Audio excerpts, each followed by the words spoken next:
प्यारे विद्यार्थियों, आप सभी का स्वागत है आपके अपने इस YouTube चैनल में।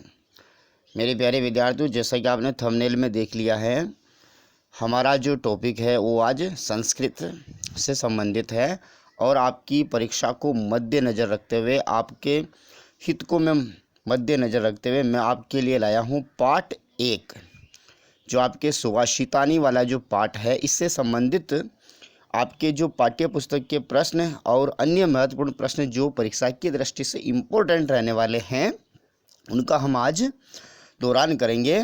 तो आपको स्क्रीन के ऊपर दिखाई दे रहा है पहला प्रश्न, पाठे दत्तानां पदानां सस्वरवाचनं कुरुतः है।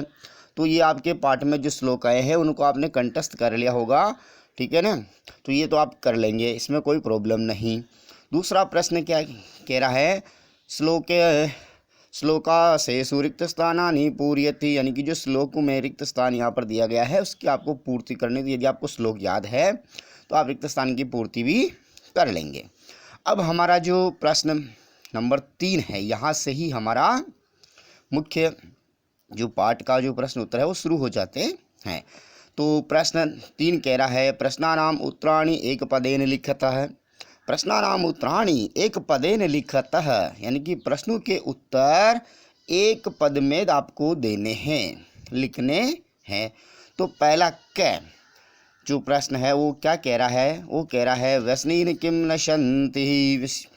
व्यसनीन किम नशन्ति, यानी कि जो व्यसनी व्यक्ति होता है, व्यसनी यानी कि गलत आदत वाला जो व्यक्ति होता है उसका किसका नाश हो जाता है, ऐसे व्यक्ति का, यानी कि जो बुरी लत वाला व्यक्ति होता है उसका क्या नष्ट हो जाता है, उसका कौन नष्ट हो जाता है। तो ऐसे व्यक्ति का जो है विद्याफलम नशन्ति, विद्याफलम नशति, ठीक है ना।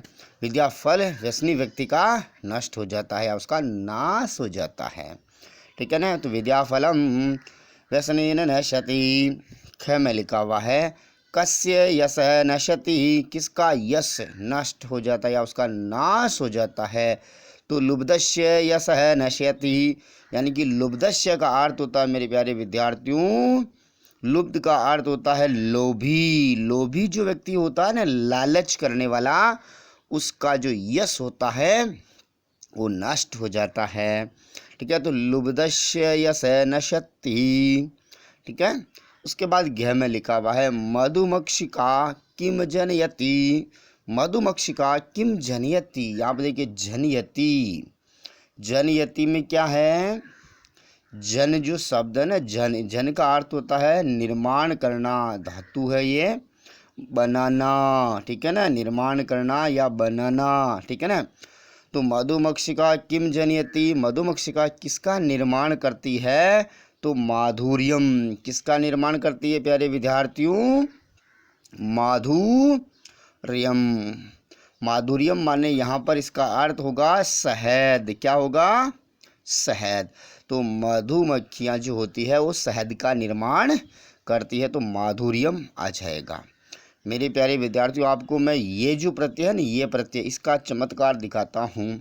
यहाँ पर आप देख लीजिए, जैसे कि मधुर शब्द है, कौन सा शब्द है, मधुर शब्द में यदि यह प्रत्यय जुड़ेगा तो इसको ये क्या कर देगा, चेंज कर देगा माधुर्यम में। किसमें, माधुर्यम में। यह प्रत्यय का कमाल होता है कि ये जो प्रथम शब्द होता है, ये पहला शब्द, यदि ये सिंगल है, ये लघु है, तो ये प्रत्यय जुड़ने पर जो ये पहला शब्द होता है ये दीर्घ हो जाता है। जैसे मैं का यहाँ पर क्या बन गया, माँ बन गया, लघु से दीर्घ बन जाता है, ठीक है ना। उसके बाद देखिए गे वाला प्रश्न, मधुर सुक्त रसम के सृजंती। मधुरम सुक्त रसम के सृजंती, तो यहाँ पर देखिए मधुर सुक्त रसम, यानी कि मधुर सुक्त यानी कि वाणी, ठीक है ना, सुक्ति अच्छी बात है। तो कौन सृजन करता है, यानी कि अच्छी बात का, मधुर वाणी का जो है वो निर्माण कौन करते हैं, तो संत है। संत जो व्यक्ति होते हैं वो मधुर वाणी का सृजन करते हैं। यहाँ पर जो देखो ये सृजंती, क्या लिखा हुआ, सृजंती। जैसे पठति पठत पठंती, वैसे ही सृजति, सृजत, सृजन्ति। तो ये प्रथम पुरुष बहुवचन है। क्या है? प्रथम पुरुष बहुवचन। और लकार कौन सा है मेरे प्यारे विद्यार्थियों? तो यहाँ पर लकार जो है इसमें लट लकार है। कौन सा लकार है? लट लकार है। ठीक है ना। पठति पठत पठन्ति से ही सृजति, सृजन्ति, सृजन्ति बना के नहीं बना, वैसे ही। उसके बाद हंगे में लिखा हुआ है आर्थिन के बे विमुखा न यान्ति। आर्थिन के बे विमुखा न यान्ति। तो इसका आर्थिन का अर्थ समझिए पहले। आर्थिन कौन होता है? आर्थिन होता है याचक। कौन होता है? याचक या भिक्षुक। ठीक है ना। याचक या भिक्षुक होता है। तो देखिए मेरे प्यारे विद्यार्थियों, आर्तिन के बे विमुखा न यान्ति। तो यानी कि जो याचक होता है उसको विमुख कौन नहीं करता है? तो वृक्षभ्य, वृक्षों के द्वारा याचकों को कभी भी विमुख नहीं किया जाता है। ठीक है ना। केभ्य ये तृतीया बहुवचन है। के वृक्षभ्य जो है ना, देखो केभ्य के स्थान पर वृक्षभ्य हो गया। ठीक है। केभ्य क्या शब्द से, तो ये भी तृतीया बहुवचन है। इसी तरह से वृक्षभ्य ये तृतीया विभक्ति बहुवचन है। ठीक है ना। वृक्षों के द्वारा बहुवचन है। ठीक है ना। तो वृक्षों के द्वारा याचकों को कभी भी विमुख नहीं किया जाता है। ठीक है ना। समझ में आ गया होगा। उसके बाद हमारा चौथा प्रश्न। चौथा प्रश्न कह रहा है अधोलिखित तद्भव शब्दानां कृते पाठात् चित्वा संस्कृत पदानि लिखत। अधोलिखित तद्भव शब्दानां कृते पाठात् चित्वा संस्कृत पदानि लिखत। यहाँ पर कुछ देखिए तद्भव शब्द लिखे हुए हैं। ठीक है ना। तद्भव शब्द, मैं आपको थोड़ी सी जानकारी दे दूं कि उत्पत्ति के आधार पर, किसके आधार पर? उत्पत्ति के आधार पर जो शब्द होते हैं, शब्द वो दो प्रकार के होते हैं यहाँ पर। एक तो होते तत्सम शब्द। कौन से शब्द? तत्सम शब्द। एक होते हैं तद्भव शब्द। तत्सम शब्द, तद्भव शब्द, दो प्रकार के शब्द होते हैं। अब तत्सम, अब इनको मैं अगली स्लाइड पे समझा रहा हूँ। तत्सम देखिए, तत्सम, यदि इसको मैं ऐसे लिखूंगा तो तत् प्लस सम। ठीक है ना। तत् प्लस सम। तत् का अर्थ होता है उसके, सम यानी समान, यानी कि उसके समान। किसके समान? ऐसे शब्द जो संस्कृत भाषा के शब्दों के समान होते हैं, या संस्कृत भाषा के जो शब्द होते हैं। ठीक है। और ज्यों के त्यों वो संस्कृत भाषा के जो शब्द बिना परिवर्तन किए ज्यों के त्यों हिंदी में प्रयुक्त हो जाते हैं, उन्हें हम क्या कहते हैं? तत्सम शब्द कहते हैं। तो उसके तत्व प्लस सम यानी उसके समान। किस के समान? है संस्कृत भाषा के समान। तो इसकी परिभाषा ये होगी तत्सम शब्दों की, वे शब्द जो, ठीक है ना, बिना परिवर्तन के संस्कृत हिंदी में प्रयुक्त होते हैं, संस्कृत से हिंदी में प्रयुक्त होते हैं, उन्हें तत्सम शब्द कहते हैं। ठीक है ना। अब दूसरे तद्भव शब्द। तद्भव शब्द देखिए, तद का तत्व हो जाएगा। ठीक है ना। ये संधि में हम बात करेंगे। भव यानी उत्पन्न होना। तत् यानी कि उससे जो उत्पन्न हुए। किससे? संस्कृत भाषा से जो शब्द उत्पन्न हो गए और हिंदी में प्रयुक्त किए जा रहे हैं, उन्हें तद्भव शब्द कहते हैं। अब यहाँ पर तद्भव शब्द कौन कौन से? ये कंजूस, कड़वा, पुंछ, लोभी, मधुमक्खी, तिनका, ये सारे के सारे शब्द जो है ये तद्भव शब्द है। हमें इनका क्या लिखना है? तत्सम शब्द लिखने हैं। कौन से शब्द लिखने हैं? तत्सम शब्द हमें लिखने हैं। तो हम अभी लिखेंगे। तो कंजूस, कंजूस को कहते हैं संस्कृत में कृपणः। कंजूस यानी कृपणः। कड़वा यानी कटुकम। पुंछ यानी पुच्छ। लोभी यानी लुब्ध। मधुमक्खी से मधुमक्षिका हो जाएगी। तिनका से तृणम हो जाएगा। ठीक है ना। तो इस प्रकार से ये तत्सम शब्द है और तद्भव, ये तो ठीक है ना, तद्भव शब्द और ये तत्सम शब्द हो गए।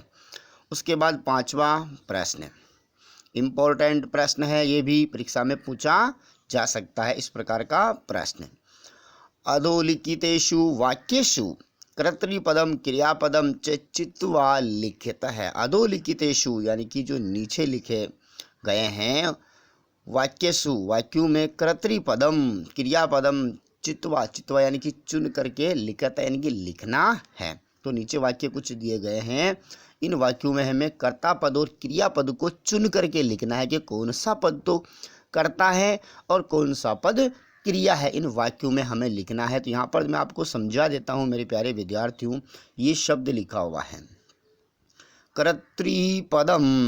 कर्तृपदम का आप अर्थ समझिए, कर्तृ यानी कर्ता, कर्तृ यानी कर्ता, पदम यानी पद, ठीक है। तो कर्ता पद, कर्तृपदम यानी कर्ता पद, क्रिया पद, तो ये तो आपको समझ में आ ही गया होगा। तो देखिए जैसे इन्होंने बता रखा, एक वाक्यानी वाक्य है, संत है मधुर सुक्त रसम सृजंती, संत जो होते हैं मधुर, ठीक है ना, सुक्त वाणी जो रस से युक्त होती है उसका सृजन करते हैं, मीठे रस वाली जो वाणी है वो संत सृजन करते हैं, उसका निर्माण करते हैं।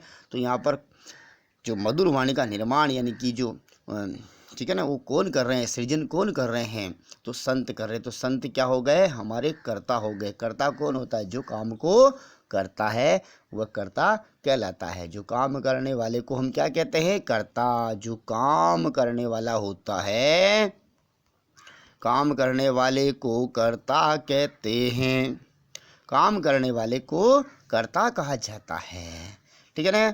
और जिसके माध्यम से काम किया जाता है वो क्रिया होती है।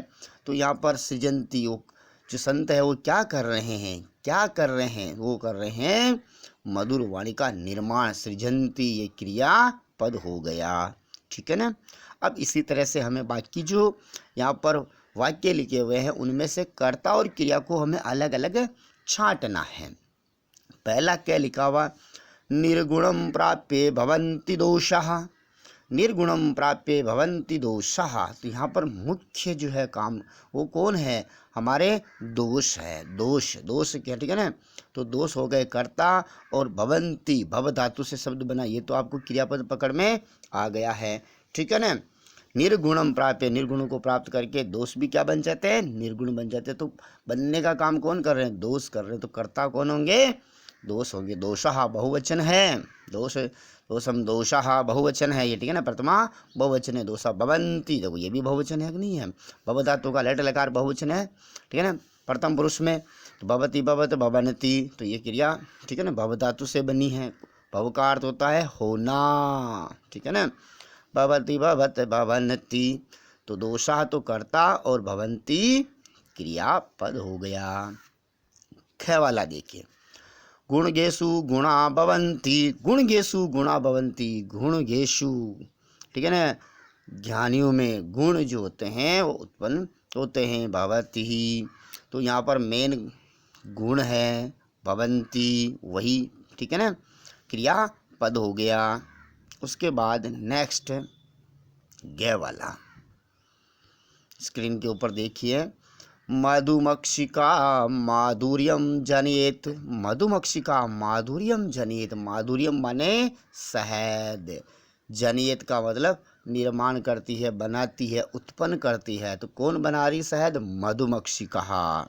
तो क्रियापद मधुमक्षिका जनियत, सॉरी कर्तापद मधुमक्षिका और क्रियापद जनियत हो जाएगा, ठीक है। बड़ा गे जो है उसके बारे में चर्चा करते हैं।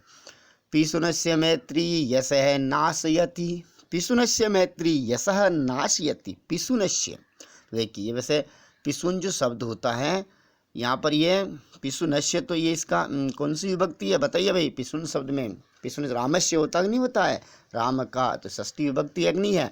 पिशुन का अर्थ क्या होता है, चुगलखोर, क्या होता है, चुगलखोर, जो इधर की बात सुन करके उधर कह देता है, उधर की बात सुन करके इधर कह देता है, लड़ाई का काम करा देता है, उसे कहते हैं पिशुन। तो पिशुनस्य मैत्री यशः नश्यन्ति, जो पिशुन चुगलखोर होता है उसकी जो मित्रता होती है वो नष्ट हो जाती है। तो यहाँ पर नष्ट कौन हो रही है, मैत्री, भाई नष्ट कौन हो रही है, ठीक है ना, मैत्री। तो मैत्री कर्ता हो गया, नष्ट कौन हो रहा है, ठीक है, नाश, मैत्री हो रही, कर्ता, नाशयन्ति ये क्रिया पद हो गया, ठीक है ना। अगला, नद्ये समुद्रम आसाद्य अपया भवन्ति, नद्य नदी यहाँ पर कर्ता पद है और भवंती क्रिया पद है। ठीक है ना। नद्य समुद्रम आसाद्य अपया भवंती, तो नदी समुद्र में जाकर जब उसका पानी समा जाता है तो वो भी जो अपेया, ठीक है ना, पीने योग्य नहीं होता है। तो नदी यहाँ पर, ठीक है ना, करता है और भवंती यहाँ पर क्रिया पद है। ठीक है ना, यहाँ तक समझ में आ गया। उसके बाद देखिए अगला प्रश्न, छठा जो प्रश्न है, रेखांकितानि पदानि आधृत्य प्रश्न निर्माणम कुरुतः। रेखांकित पदों के आधार पर प्रश्नों का निर्माण करिए। आधृत्य,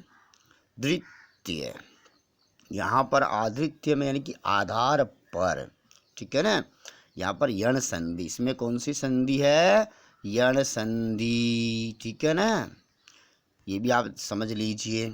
अब जैसे उत्तर आपको देखो, पहले उत्तर दिया हुआ है, आपको प्रश्न बनाना है। अक्सर से हम क्या करते हैं, प्रश्न के उत्तर लिखते हैं, परंतु हमें यहाँ पर क्या करना है, उत्तर से प्रश्न बनाना है। तो पहले में लिखा हुआ गुणा, जो रिक्त स्थान है उसके स्थान पर हमें ऐसे शब्द का ऐसा शब्द रखना जिससे प्रश्न बन जाए।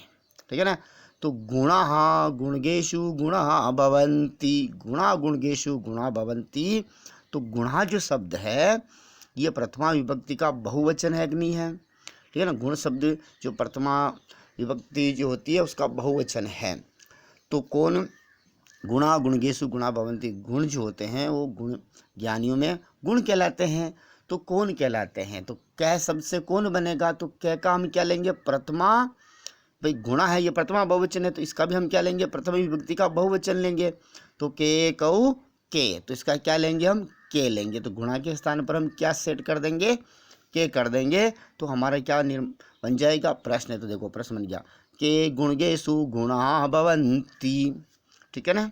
उसके बाद में जो ख है, नद्येषु स्वादु त्वया भवन्ति, नद्येषु स्वादु त्वया भवन्ति। ठीक है ना। नदी है, तो ये भी देखो नदी शब्द जो स्त्रीलिंग है। ठीक है। तो नदी शब्द के स्थान पर कौन, लेकिन कै शब्द का जो स्त्रीलिंग होता है का, ठीक है ना, का। तो इसके देखो नद्य में, तो इसका का बहुवचन स्त्रीलिंग का जो कै शब्द का प्रथमा बहुवचन जो होता है वो कहा होता है, तो का रख देंगे। तो का सुस्वादु तो या भवंती, और प्रश्नवाचक चिन्ह अंत में लगाएंगे। ये प्रश्न बना रहे तो प्रश्नवाचक चिन्ह तो लगेगा। ठीक है ना। तो का सुस्वादु तो या भवंती। ठीक है भाई, समझ में आ गया होगा। उसके बाद में जो ग है, ग वाला है, लुब्धस्य यशः नश्यति, लुब्धस्य यशः नश्यन्ति। जो लोभी का यश नष्ट हो जाता है, नाश हो जाता है। तो लुब्धस्य यानी कि लोभी का, लुब्धस्य तो किसका आएगा, नहीं आएगा भाई, षष्ठी विभक्ति। ठीक है ना। षष्ठी विभक्ति एक वचन है कि नहीं है। तो अब क्या शब्द लेंगे भाई, किसका, तो कै का जो षष्ठी बहुवचन होगा वो क्या होगा, कश्य होगा। ठीक है ना। पुल्लिंग में चलेगा ये कश्य। तो लुब्धस्य के स्थान पे हम क्या रख देंगे, कै शब्द का जो कै शब्द है ना आपके कौन, उसमें से जो षष्ठी एक वचन कश्य बनता है तो कश्य रख देंगे लुब्धस्य के स्थान पे। तो कश्य यशः नश्यन्ति, किसका यश जो है वो नष्ट हो जाता है या किसके यश का नाश हो जाता है, तो लोभी व्यक्ति के। लुब्धस्य यशः नश्यन्ति, तो कस्य यशः नश्यन्ति, और अंत में प्रश्नवाचक चिन्ह लगाया जाता है। ठीक है ना।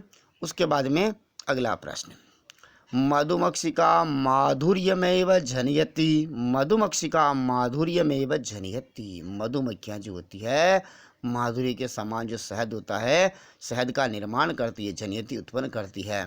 तो कौन शहद का निर्माण करती है, तो कौन करती है, का मा, तो इसके स्थान पर क्या जाएगा, मधुमक्षिका। ये स्त्रीलिंग शब्द है तो इसके स्थान पर एक वचन है तो का आ जाएगा। क्या आ जाएगा, सॉरी विसर्ग नहीं आएगा, का आ जाएगा। ठीक है ना। समझ में आ गया। तो का माधुर्यमेव जनयति, प्रश्नवाचक चिन्ह अंत में हम लगा देंगे। ठीक है ना। उसके बाद देखिए अगला प्रश्न, अंग में लिखा हुआ है, तस्य मूर्धिन तिष्ठन्ति वायसा। ये मूर्धिन जो शब्द लिखा हुआ ना इस प्रकार का ये शब्द, मूर्धिन का अर्थ होता है उसके मस्तक पर, किसके ऊपर, मस्तक, मस्तक माने सिर के ऊपर। ठीक है ना। राजप्रसाद में जो शेर जो होता है ना, उसके सिर के ऊपर जो कौवे बैठे रहते हैं, तो उस शेर का कोई मतलब नहीं है, ऐसा आप हमने इस पाठ में श्लोक पढ़ा। तो कस्य मूर्धनि तिष्ठन्ति वायसा, किसके सिर के ऊपर, मस्तक के ऊपर, वायसा यानी कि जो कौवे, बहुवचन है, कौवे बैठे रहते हैं, ठीक है ना। तो तस्य यानी किसके, तो समझ में आया ना। तो तस्य मूर्धनि तिष्ठन्ति वायसा तो यहाँ पर मूर्धनि की जो मूर्धनि शब्द है, इसके स्थान पर हम क्या रख देंगे, कस्मिन, किसके हो जाएगा, ठीक है ना। तो कस्मिन, तस्य कस्मिन तिष्ठन्ति वायसः, ठीक है ना। कस्मिन शब्द रख देंगे, मूर्धनि की जगह कस्मिन शब्द रखेंगे, याद रखेंगे आप, ठीक है। उसके बाद में 7वां प्रश्न, उदाहरणानुसारम पदानि पृथक कुरुत है, उदाहरण के अनुसार आप पदों को पृथक कीजिए, ठीक है ना। जैसे आपको दिया हुआ है समुद्रम, समुद्रमासाध्य, समुद्रमासाध्य, तो यहाँ देखिए इसमें इसको आपको क्या करना, पृथक पृथक करना। तो इसमें एक तो समुद्र है और आसाध्य, तो समुद्रमासाध्य, ठीक है ना। यहाँ पर देखिए इसका जो समुद्रम आ, तो ये इसमें क्या जुड़ेगा, ये आ जो है ना, देखो मैं प्लस आ, तो ये हलंत वाला है, आधा मैं है, ठीक है ना, स्वर रहित है ये मैं, ठीक है। और ये आ, तो मैं आधे में जो है स्वर यो हलंत वाला आधा है ये, इसमें स्वर जुड़ेगा तो मैं का क्या बन जाएगा, माँ बन जाएगा, ठीक है ना। तो यहाँ पर आ गया समुद्रम आसाध्य, तो समुद्रम प्लस आसाध्य हो गया, ठीक है ना। इसी प्रकार से अब आपको करना है माधुर्यमेव, तो इसका आप तोड़ोगे, इसका संधि विच्छेद करोगे तो माधुर्यमेव, तो माधुर्यम प्लस एव, एव की जो एक मात्रा होती है, इसकी हम एक मात्रा लेते हैं, ठीक है ना। तो ये इसकी मात्रा मैं के ऊपर लग जाएगी, तो मैं को पूरा कर देगी और ये मैं हो जाएगा और वह वैसा का वैसे ही रह जाएगा। तो माधुर्यम प्लस एव है, माधुर्यम एव का क्या हो जाएगा, माधुर्यम प्लस एव है। इस प्रकार से इसको हम पृथक कर सकते हैं, माधुर्यम एव को माधुर्यम प्लस एव है। यहाँ पर यह हलंत लगाना जरूरी, क्योंकि ये स्वर रहित है, आधा मैं है, इसको हम बोलते हैं हलंत। क्या बोलते हैं इसको, जैसे इसके नीचे लगी हुई, इसको हलंत बोलते हैं। इसका अर्थ होता है आधा मैं, स्वर रहित, ठीक है ना। उसी प्रकार है अल्पमेव, ठीक है ना, अल्पमेव, तो अल्पम प्लस एव है, ठीक है ना। देखो यहाँ से आपको मेव से निकालना है, मेव को इस प्रकार से तोड़ना है, मैं आधा प्लस एव है, ठीक है। इसकी मात्रा क्या होती है, इस प्रकार से होती है। तो ये मात्रा किसके ऊपर चढ़ जाएगी, मैं के ऊपर चढ़ जाएगी, तो मैं पूरा हो जाएगा और वह तो मैं हो जाएगा। तो ठीक है ना, अल्प, ये तो शब्द आपको समझ में आ गया, अल्पम प्लस एव है, अल्पम प्लस एव है।